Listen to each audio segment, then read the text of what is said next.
Sebastian from the Metal Gods Meltdown, and today I am joined by Dyan Mair from Bonfire, singer of Bonfire.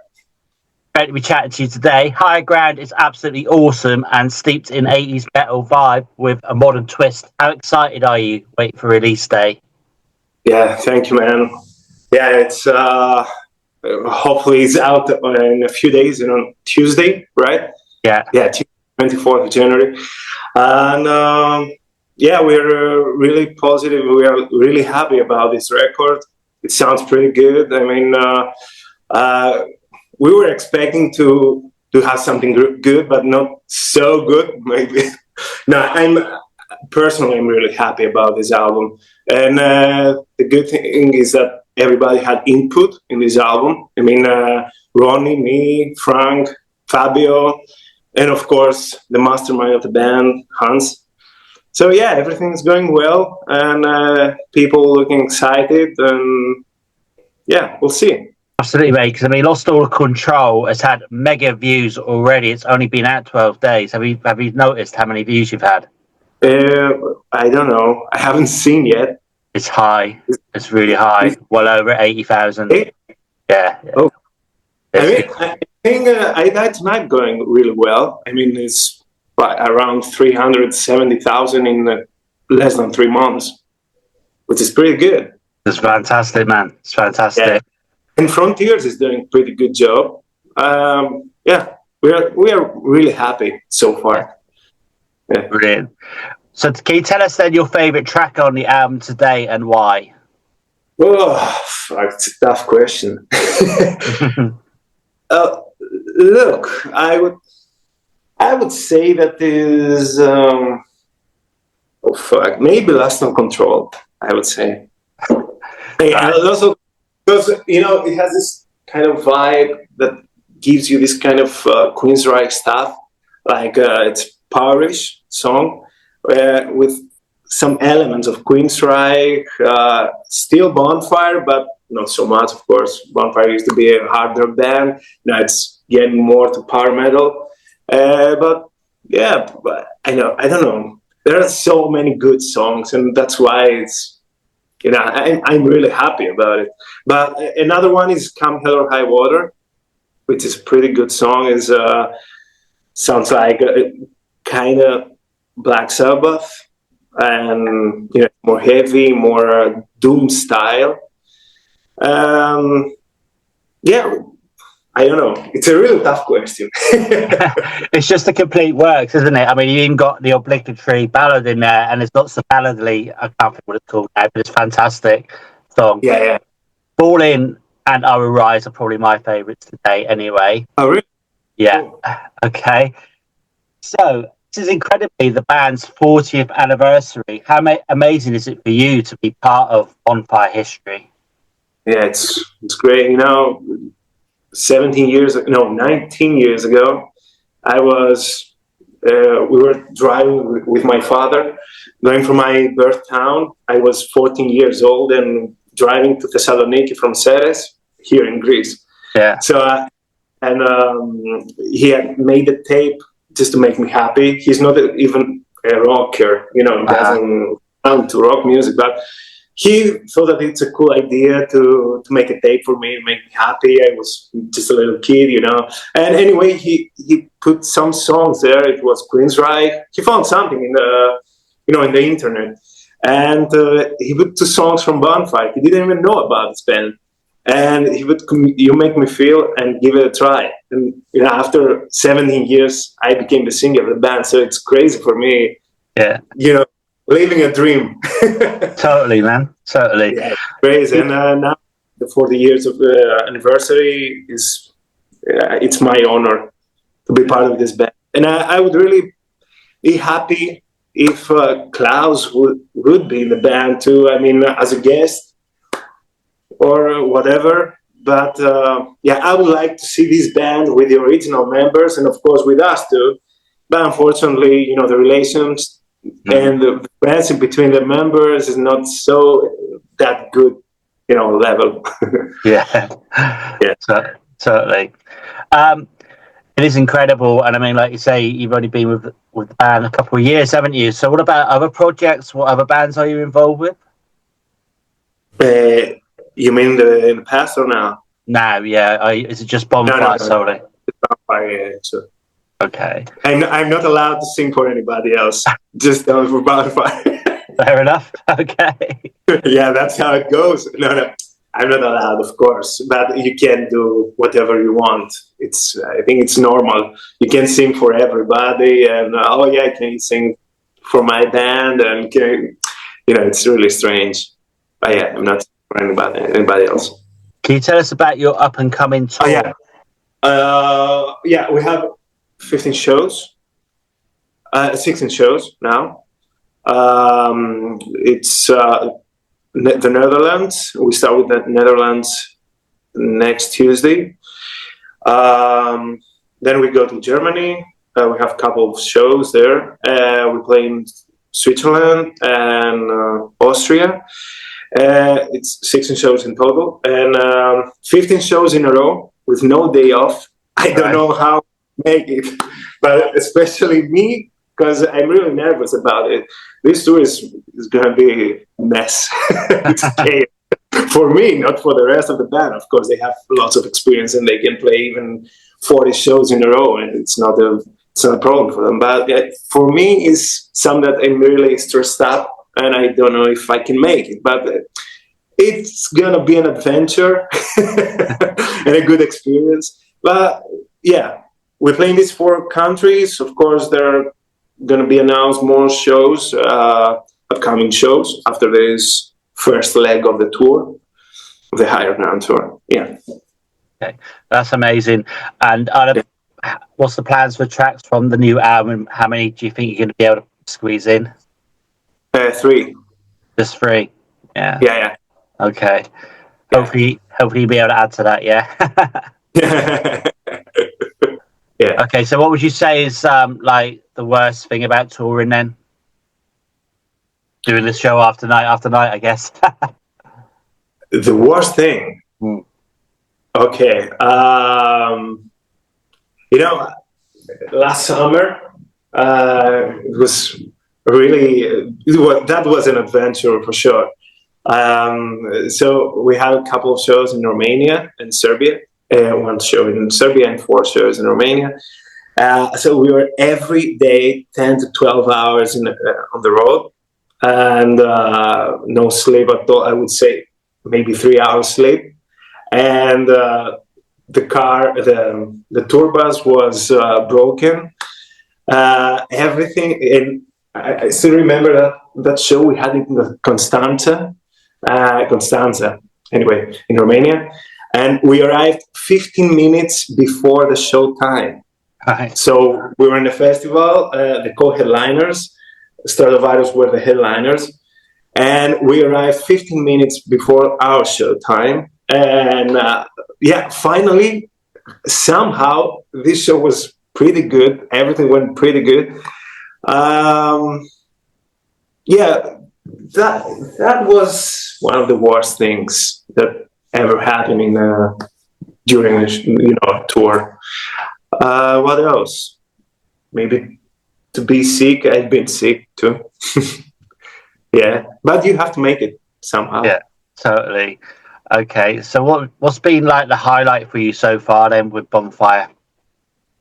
Highlight,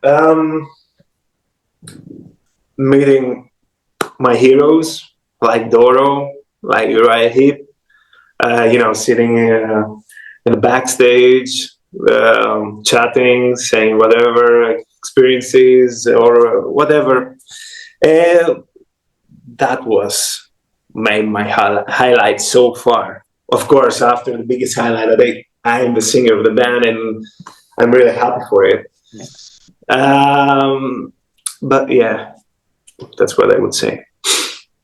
So would it be a dream for you to do like collaboration with Doro? That'd be cool, yeah? Yeah, of course. The metal queen, of course, man. Everybody like it. She was lovely. Actually, she was amazing. I mean, very friendly. She was like, okay, I have to I have to leave now. Okay, what else you want? You want to take a photo? Okay, let me leave or whatever. No, she was really friendly and nice atmosphere. Yeah, it was pretty good. And she's a nice person. Uriah Heep, they're pretty good guys. And other bands, Gotthard. All right, and so I was looking like on your YouTube. You're a bit of a Skid Row fan, aren't you? Yeah, I am. big fan. I mean, this is when I was 18 and they released 18 Alive. So I love Skid Row. What? Sebastian Bach. Oh. So, yeah. Unbelievable. Yeah, so what would you say then is your favourite Skid Row album and song? Favorite album, of course, Slave to the Grind. And favorite song, oh, fuck. That's another tough question. But I would say Quicksand Jesus. Oh, yeah? Okay, that's a good choice. I have a cover on this song. I'm going to post it. I'm going to upload it on my YouTube channel soon. Awesome. But yeah, man, Quicksand Jesus is the best song they ever written. And of course, Sebastian Bach, it's unbelievable. His tone, he's so unique. Yeah. So, I don't know. I can't find anybody else being so emotional. And, what's the funny thing with Sebastian is he's singing, even if you don't speak English, you cannot understand what he says. You can feel that he has so much feeling. And you can understand what happens in every song. Like he's hungry now. He's talking about something really, something that fucked up that happened or whatever. He's amazing, man. He is, man. I mean, I've seen him 3 or 4 times live, solo stuff, and he is amazing. I had the chance to meet him many years ago in Glasgow, go on a tour bus and that. I couldn't do it. I didn't want to do it. Not only is he my namesake, but also I thought if I meet him and he's having a bad day, which apparently he was, it's a long story, but apparently he kicks a band off the tour that night. So I never met him, but I've interviewed him once, and that was amazing. And he's such a cool guy, and he really is like metal through and through, And I can't really get away with his solo album so much. But there's only one Skid Row for me, and that's Sebastian Bach Skid Row. Totally. 100%. Yeah. Right. I know. All right, man. So I'll ask this question then, being really cheeky. If you were offered the role as a Skid Row vocalist, because I've had many, would you take the job? Oh fuck. Okay, I can't say anything about it. I mean, oh, come on. I'm in a Bonfire right now. I can't say it. But look, if I would be, with no band, free, of course, man. Of course. Who would say no? Yeah. Okay. I mean, it's the biggest dream for the most of the singers out there in the world, man. It's like you sing the hardest vocal lines. It's unbelievable. I still remember. I sung so many songs, so many styles, and because I'm practicing. I'm not saying that I'm during the practicing, and Bach is the most difficult singer I have ever tried in my whole life. Man. Yeah, it's the hardest singer. Yeah, Bach is very good. Man. It's amazing. Totally, mate. Totally. Yeah. I mean, one of my favourite songs. Obviously, the subject's awful and traumatic, but in a darker room, there's a video where he does that song, and it just sends goosebumps up and down here. Even now, I've seen it like hundreds of times. But the way his vocal pitch and the way he does that song is phenomenal. Yeah, phenomenal. Yeah. Anyway, mate, the lyrics are so touching. Yeah. All right. Okay, mate. So, right, back to Bonfire then. All right. So, how is it then being on the stage with such icons like Hans? I mean, how is that? I mean, how did you first meet him? So it's a long story, but I try to keep it short. So I used to play as a guitar player in a Greek band here. And back in 2017, I joined the band, 2018, something like that. So Bonfire announced that they're gonna have 2 shows in Greece, and we were so excited trying to get shows and the gigs, and the booking agency, the promoter, want to add us in the roster anyway, and we played as a support act for Bonfire. I still remember that day. We were like, wow, fuck, man, we're gonna support Bonfire. But I wasn't even expecting that a couple of years later, I would become the singer of the band. Anyway, that was great. But anyway, and 2 years later, after the show of Bonfire and the band I used to play in 2019, Alex announced that he wasn't gonna quit the band, and somehow I was in contact with Frank and Hans, and they sent me 3 songs. They said, "Hey, man, you want to try this?" They had a look on my YouTube channel. They saw that I made a couple of covers, vocal covers, because I started singing again. I started singing back in 2005. I was even 14 years old, but I lost my voice because of the puberty. I was growing up and losing my high notes. It was totally lost, my whole voice. So that's why I started playing guitar. And but I tried and getting better and better after when I turned to 27 years old, something like that. And that was the right time. And when Alex announced that he quits the band, I had a couple of covers, like 3, 4, 5 covers, vocal covers I made. It wasn't that good, but I don't know. They heard something, they liked it. They saw that there was some potential, let's say, and somehow I became the singer. Amazing.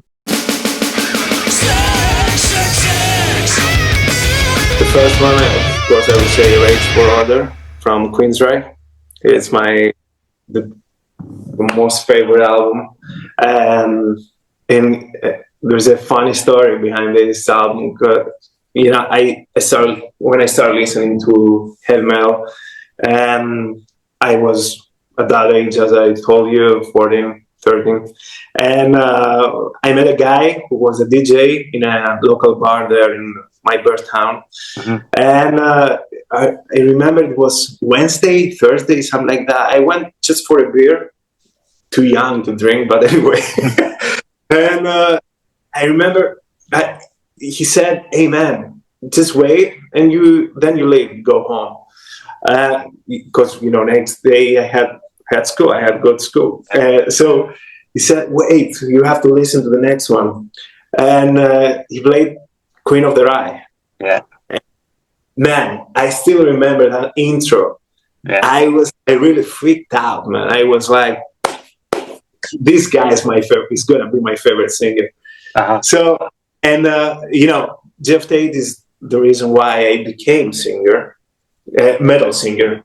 Otherwise, maybe I would be hard rock or your singer or whatever, or maybe pop singer. I don't know. But of course, I would be always into music. And then I went to get this album, Rage for Order, from a local city club. And I was so pissed when I started listening to this album, because it was sounding so, I don't know. I didn't have enough fun. I wasn't having fun.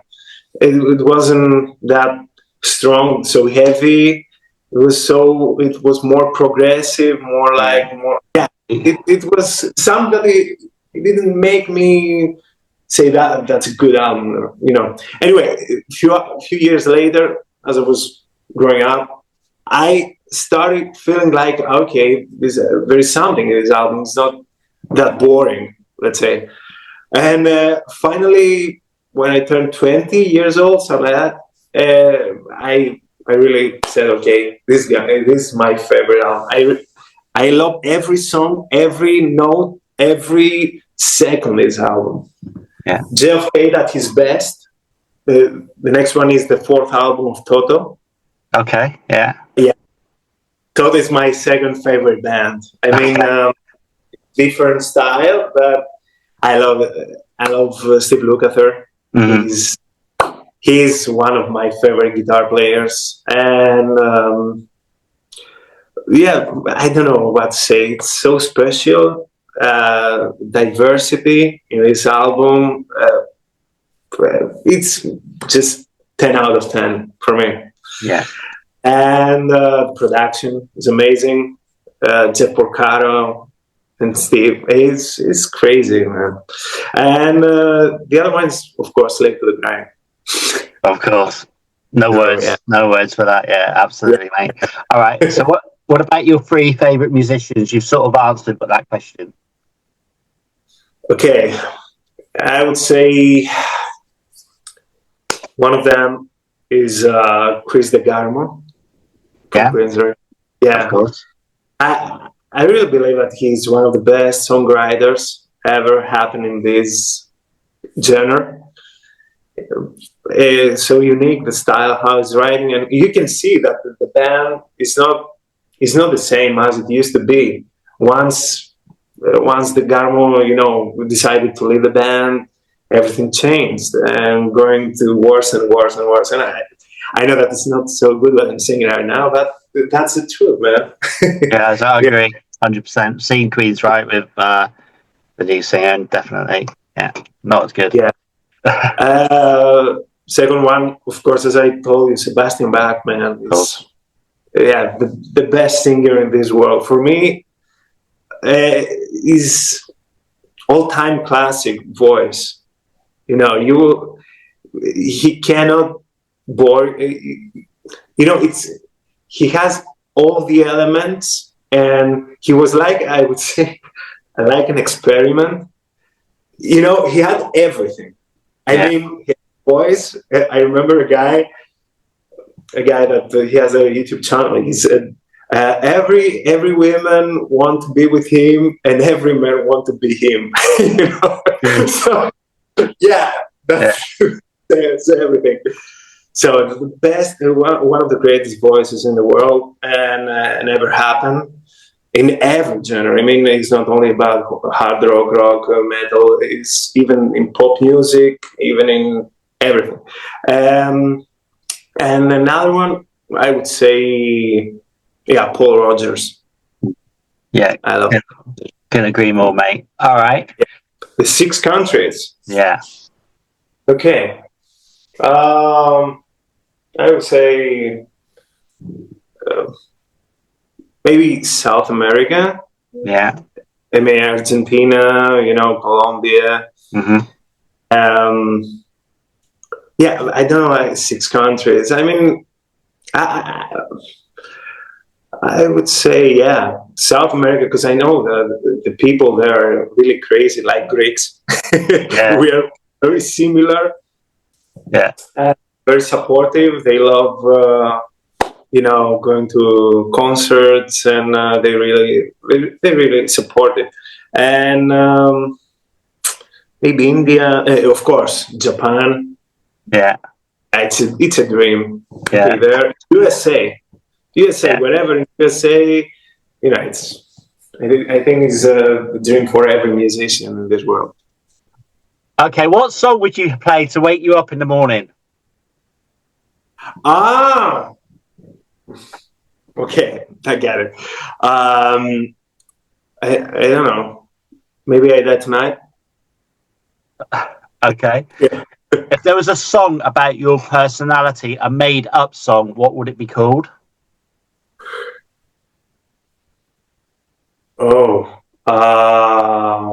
Neue Regel. Okay. Great brother. Cool. Your favorite drink? Favorite drink? vodka with lemon. Okay.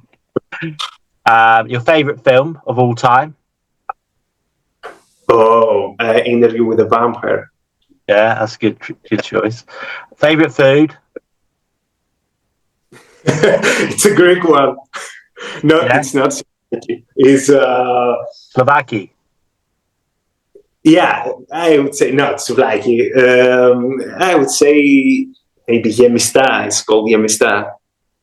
Okay. Anyway, it's a Greek food. Yeah. Yeah, I love Greek food. With rice, tomato with rice and peppers. Yeah. Awesome. All right. And are you a saint or a sinner? Oh, I don't know. Maybe sinner.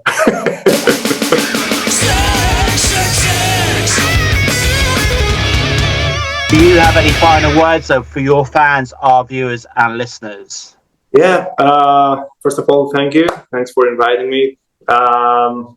It was great to meet you, even from here, and hopefully to see you and meet you one day and go in the UK. So yeah, I want to thank all of you for being, supportive and being, beside us and believing so much in this band. Keep the bonfire burning, and of course, see you on the road.